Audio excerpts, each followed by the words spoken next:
স্বাগত আরো একবার কোর ভিশন ফর বিজনেসে। প্রিয় দর্শক, আজ আমরা আরো একজন ভিশনারি মানুষকে আজ আপনাদের সামনে উপস্থিত করব, যিনি শুধু স্বপ্নই দেখেননি, বাস্তবে রূপ দিয়েছেন সে স্বপ্নের।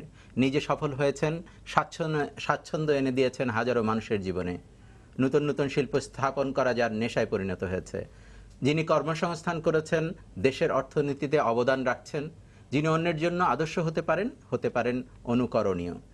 এই ভিশনারি সফল মানুষটি হচ্ছেন মেঘনা গ্রুপের স্বপ্নদ্রষ্টা জনাব মুস্তাফা কামাল। মেঘনা গ্রুপ বলতে আমরা জানি অসাধারণ সাফল্যের এক কর্পোরেট শিল্প সাম্রাজ্য, যে গ্রুপে খাদ্য, চাল, তেল, সিমেন্ট, চিনি, পানি, বিদ্যুৎ, স্টিল, কাগজ সহ বিভিন্ন ধরনের 25টি শিল্প অন্তর্ভুক্ত, যেখানে 50-এরও বেশি পণ্য উৎপাদিত হয়, যেখানে 10,000-এরও বেশি লোকের কর্মসংস্থান হয়েছে, যার সাথে 50,000-এরও বেশি পরিবারের অন্ন সংস্থানের প্রশ্ন জড়িত। গ্রুপের টার্নওভার প্রায় 4,000 কোটি টাকা, যে গ্রুপ থেকে ট্যাক্স, ভ্যাট এবং অন্যান্য কর ও চার্জ বাবদ সরকারি আয় হয় প্রায় 500 কোটি টাকা। ছাত্র জীবন থেকে কিছুটা ব্যবসার প্রতি একটু ইয়া ছিল, বাট সেটা স্বাধীনতার পরে যুদ্ধ বিধ্বস্ত বাংলাদেশ তখন আমাদের বিশেষ করে আমরা প্রত্যন্ত গ্রামে থাকতাম, সেখানে তখন নিত্য প্রয়োজনীয় ভোগ্যপণ্য সহ আপনার যেমন তোল, নুন, বিশেষ করে কেরোসিন তেল পর্যন্ত তখন খুব অভাব ছিল।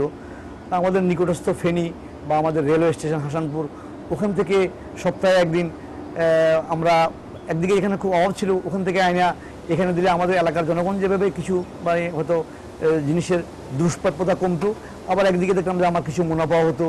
তো সেখান থেকে আমার আসলে ব্যবসা বাণিজ্যের প্রতি একটা ঝোঁক সৃষ্টি হয়। আমার বাবা অত্যন্ত ক্ষুদ্র সরকারি চাকরিজীবী ছিলেন। আমার নিজেকে গুছিয়ে নেওয়ার জন্য আমি নিজে ঢাকা শহরে আসলাম। আইসা আমি যাত্রাবাড়িতে লজিং ছিলাম 1976-এ। সেখান থেকে আমার এক আত্মীয়ের মাধ্যমে আমি মৌলভীবাজারে একটা চাকরি নিলাম 175 টাকা বেতনে। তখন চাকরি থেকে আমার মনে হলো যে আমি কিছু ব্যবসা কীভাবে করতে পারি।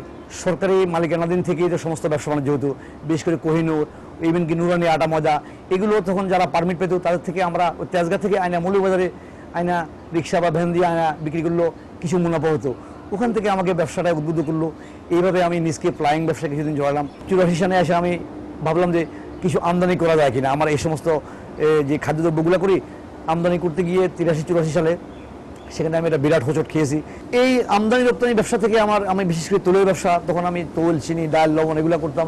তখন আমি চিন্তা করলাম যে আমাদের এখানে দেশে একটা রিফাইনারি হওয়া উচিত। তো আমরা একটা সাবিং to Saudi Bangladesh Industrial Agriculture Corporation, এখানে প্রায় 2-3 বছর যে আমি আমার তেলের ব্যবসার অভিজ্ঞতা আছে দেখাইয়া অনেক চেষ্টা তদবির করে আমি সেখান থেকে একটা লোন স্যাংশন করে আমি 89 সনে শুরু করি আমার তেলের ব্যবসা।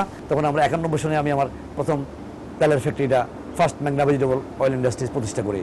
স্বাধীনতা পরবর্তীতে আপনারা জানেন এখানে সবখানে চ্যালেঞ্জ ছিল, মূলধন তো বিশাল সমস্যা, আমাদের দক্ষ শ্রমিক ছিল না, অত্যন্ত প্রতিকূল অবস্থা ছিল। তখন এইভাবে এত চিন্তা করেই পড়ি না, এখন বুঝতেছি যে নদী, রাস্তা অত্যন্ত জরুরি শিল্পের জন্য। তখন আমি ভাবলাম যে এখানে যেহেতু একটা নদীও আছে, আমাদের তেল আনতে হলে নদী দরকার, আর এখানে রাস্তা আছে, ঢাকা চিটাগং রোড হচ্ছে, মেঘনা নদীর পাড়ে রেখে আমি তখন মেঘনা ভেজিটেবল নাম দিয়া 1989 সনে তখন মেঘনা ভেজিটেবল থেকে আজকের এই মেঘনা গ্রুপ, বিভিন্ন আমাদের মেঘনার ফ্লাওয়ার মিল, মেঘনা মাস্টার্ড অয়েল, সরষের তেল বা আদার যে সমস্ত ইউনিটগুলো, ব্যাংকগুলোকে আমাকে অনেক সাপোর্ট করছে বিভিন্ন ব্যাংকার, এটা তো নির্দ্বিধায় বলবো।